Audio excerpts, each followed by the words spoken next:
My ex-students from high school are just useful for picking up trash. It was the manager who said the worst. I sweat in the morning putting out the trash, and he belittles me cruelly. It turned out to be a mistake, my rare trash duty. Do you work as a janitor now? Simply head home after completing the nasty chores in a hurry. I saw it as a sarcastic dig from a longtime rival, but it appears the management has forgotten who I am. That only serves to aggravate me further. How could someone who graduated from Harvard forget the individuals they hurt? I made the decision to present the facts to this conceited manager. You're fired. The manager's face froze when I stated those remarks because he was taken aback by the sudden change in tone. He was too shocked to contest it. Nothing could have damaged the manager's dignity more than hearing from someone he always deferred to that he wasn't needed. In front of me, I could see the manager's face become really red. I defeated my insecurities that day. I am Jackson. I work as a janitor at my brother's firm and am 52 years old. I'm only a cleaning lady, I never finished high school, and I've never worked a full-time job. And yet my brother Robert, with all his uselessness, welcomed me with open arms. Since we were little, we have been together.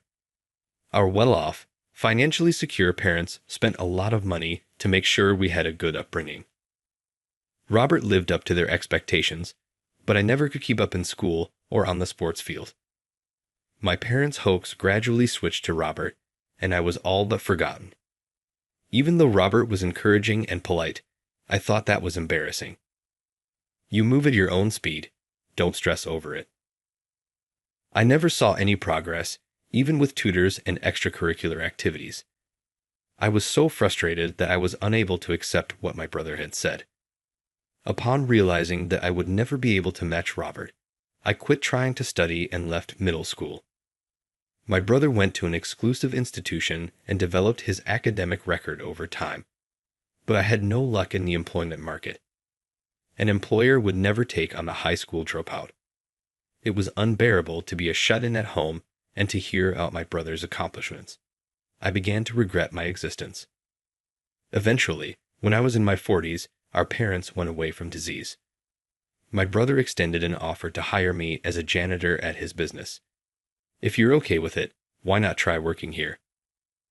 My brother, who is still quite kind, offered to help because he was worried about the health effects of me being stuck at home.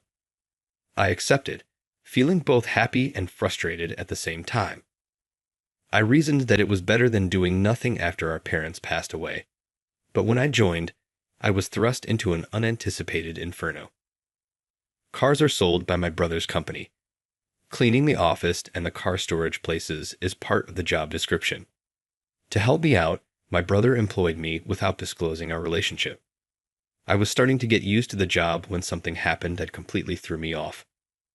As usual, I was cleaning the desks at the office when a woman approached me out of nowhere.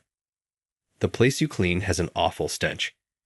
Could you please quit working so shoddily? I took aback at the abrupt critique. I was so embarrassed that I apologized right away, but the woman continued to be threatening. I don't want an apology. Please just stop cleaning my desk and stay away from any areas that our clients use. It will be disrespectful if they smell you. I felt like trash being treated by this woman. I took a quick look at her name tag, which stated Nancy Anderson. I continued saying I was sorry, not wanting to cause any trouble, even though she was also the manager. Nancy dismissively waved me away. This explains why I detest janitors. Please don't touch anything significant because you can't even get rid of the stench of your old guy. Her attitude was incredibly conceited.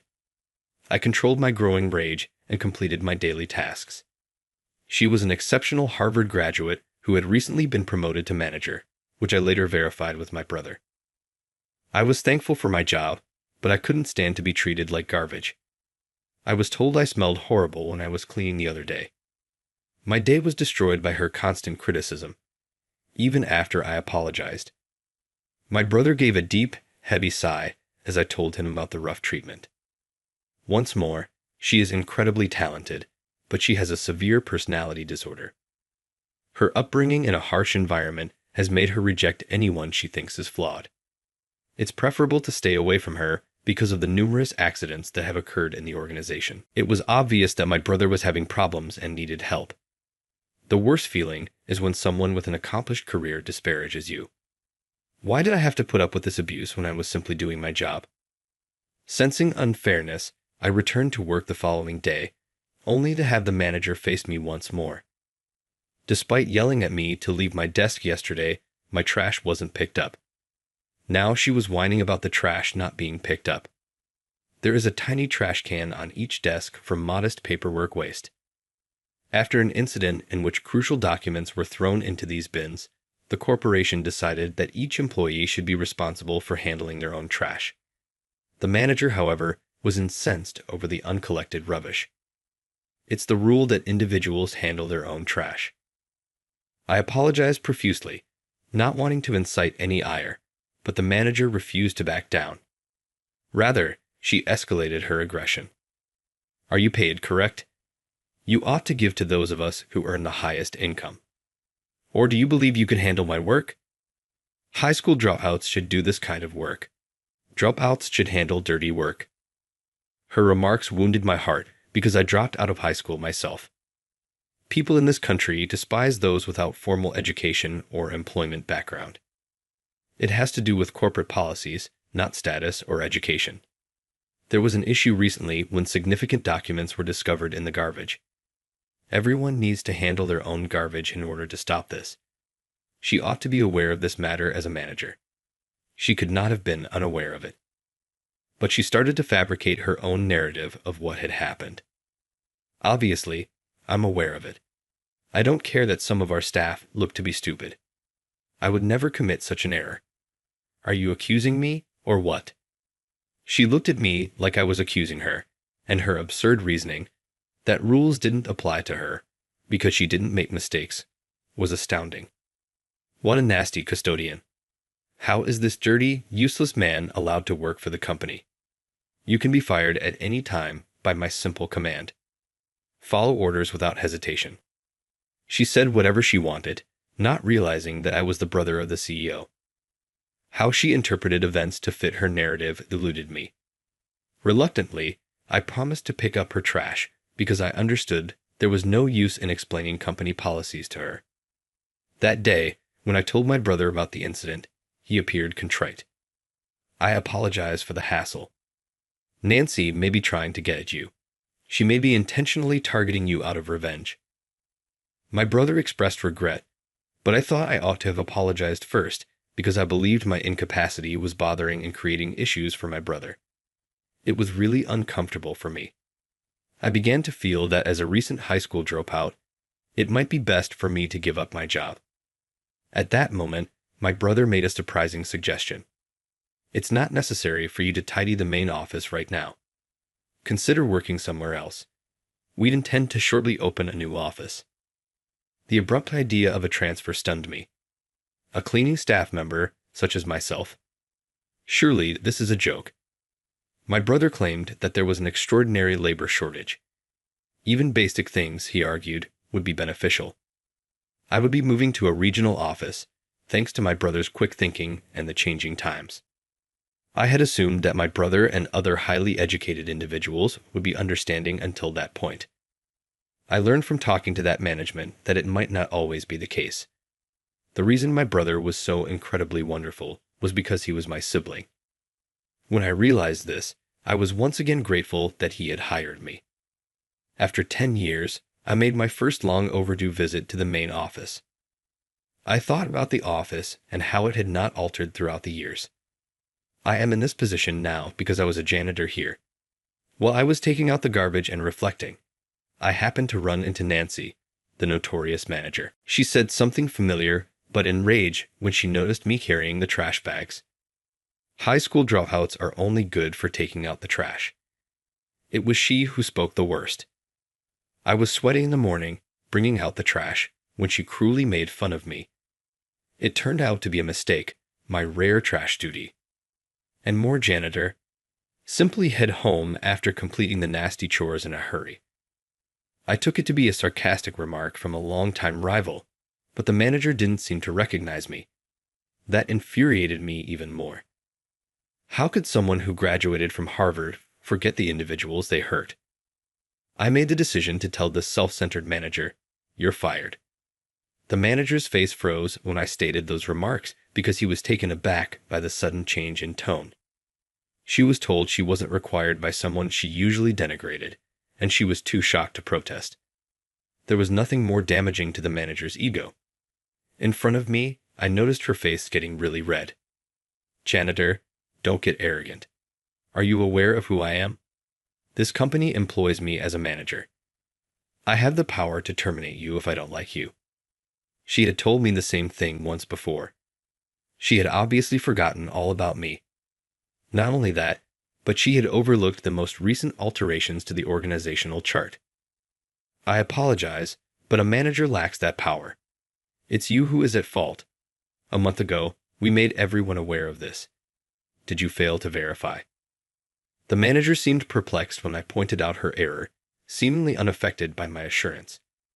She was startled by my surprising answer, and drops of perspiration were falling from her brow. "What do you mean?" She tried not to show her anger, but it was impossible to disguise her calmness. After all of this discussion, she most likely hadn't looked over the crucial paperwork if she still didn't comprehend. I chose to give this inexperienced manager a detailed explanation, saying, "My brother actually gave me the firm a month ago so that he could focus on starting a new enterprise. Consider becoming the CEO from a janitor. I know, it's difficult to believe. I felt it was a joke when my brother suggested it while I was working at the new office. I'm considering giving you full control of this business. You followed and studied my work for 10 years. I'll be available for consultation when I turn it over, so don't worry. Besides, wouldn't it be amazing to disprove everyone? A CEO who dropped out of high school and succeeded could be a source of inspiration." Although my brother spoke with optimism, I was so anxious that I was unable to sleep for days. He's always been the kind of person who must accomplish everything in his path. It appeared that he was genuinely interested in pursuing his proposal this time. I then worked for him as his assistant, where I gained managerial experience. My brother gave me the reins 10 years later once I had mastered all the required tasks. It appeared that the manager was unaware of the full move, although having previously been informed about it as a crucial business issue. I've taken over my brother's firm entirely. You are a manager who is unaware that I am the present CEO. The manager murmured in shock when I mentioned this. The idea that the janitor in front of her was in charge of the business she worked for was beyond her comprehension. Since I experienced the same emotions when my brother first contacted me about it, I could understand her reaction. "You're telling falsehoods." I had no prior knowledge of this. Official documents are used in this company to express important things. I could not possibly be unaware of it. She refused to recognize any fault in herself and accused higher management of failing to tell her. "It makes sense that you were unaware. You were tossing paperwork in the trash because you were so busy." She had complained to me about the trash pickup 10 years prior. I discovered crucial documents in her garbage can a few days after I was instructed to gather the trash. They wound up in her trash when they ought to have been destroyed. I gave the materials to one of her subordinates, who appeared irritated, not wanting to become involved. It seems that she was in the habit of throwing away documents without looking through them, and when her subordinates tried to retrieve them, she would chastise them for interfering. "I tossed papers in the garbage. Don't act absurd. You could not possibly know that." Even now, the management was unable to recall that I had previously been a janitor here. How could somebody have graduated from Harvard with such a bad memory? That she made no effort to recall the janitors' faces is disheartening. She could have felt regret if she had recalled me. I don't need your belief. That's not the problem at hand. I came to you today with some very crucial news. You did chastise a female employee more than once recently, correct? She's accused you of fraud and has filed a complaint against you. The manager froze the moment I brought up fraud. Her suspicious demeanor was almost like an admission of guilt. I carried on chatting with the manager of No Cylind. Allegedly, in order to inflate the insurance claims, you asked a mechanic to damage cars. This is a strategy employed by unscrupulous businesses. This technique is totally prohibited by our firm. Can you refute this, Nancy the manager?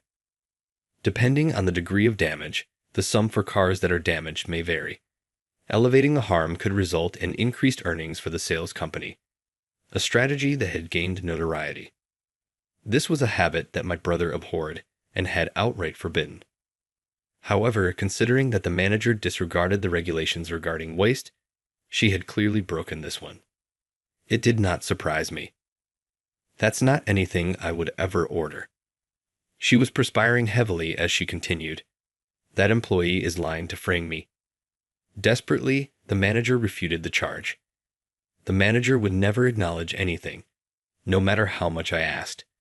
That was around 10 years ago. I gave the proof since I felt it would be pointless to spend more time listening to her pitiful justifications. I've got evidence. Do you intend to refute it? The mechanic you trained admitted it. We have documentation of your conversations. I had spent a lot of time getting ready for this day since I knew she would deny me. We looked into the mechanic who was suspected and went over all the incidents and situations that were related.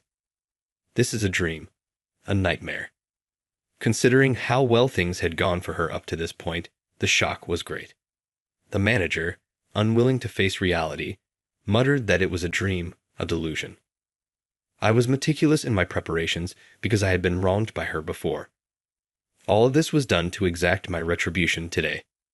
You may think that a minor company rule and a high school dropout are unimportant, but in society, we have to get along with people from diverse backgrounds and coexist with the regulations.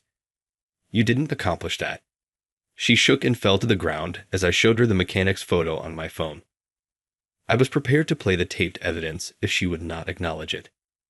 It was also revealed to us that they were having an affair. To keep the affair a secret, the family-oriented mechanic was forced to commit fraud. We are also aware of your relationship. The mechanic expressed sorrow for his error and claimed that he was intoxicated by beer at the time. We shall consider this malicious and report it to the police if you continue to deny everything. Is that your desired outcome? When the manager realized she had no choice but to hang her head, she finally acknowledged everything. Graduating from Harvard doesn't mean one will always act ethically. The manager acknowledged everything and then admitted to the scam. She had developed the insurance fraud as a result of her involvement with the mechanic. Here, I am the victim. You're painting me as the bad guy, even though I was duped by the man and was frantically attempting to help the business. The former manager continued to claim victim status even at this point. However, the truth became much more unsettling as we examined the specifics in more detail. She had assumed everything would go according to plan and had intended to ruin the mechanic's family before marrying him. He proposed to me. I was just going where he led me.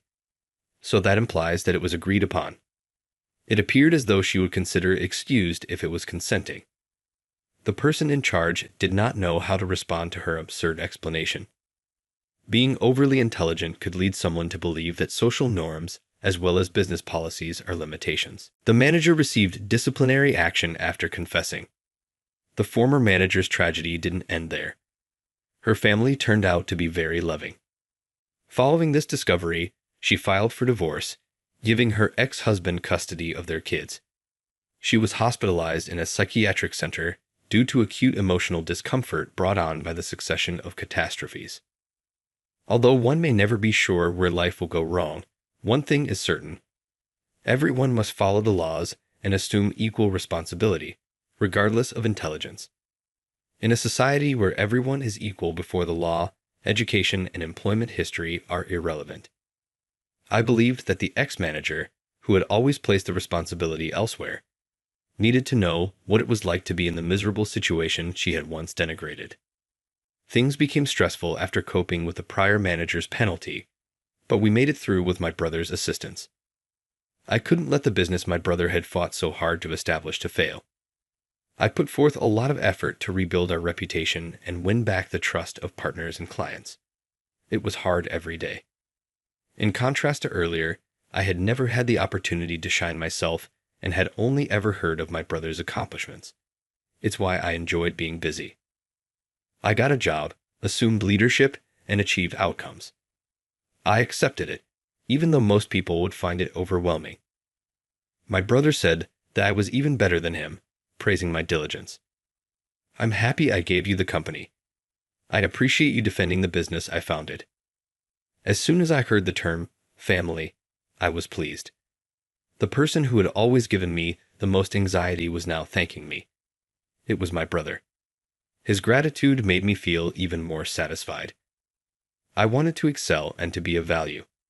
But I'd suffered so much from not being expected to perform well and from not achieving the desired outcomes.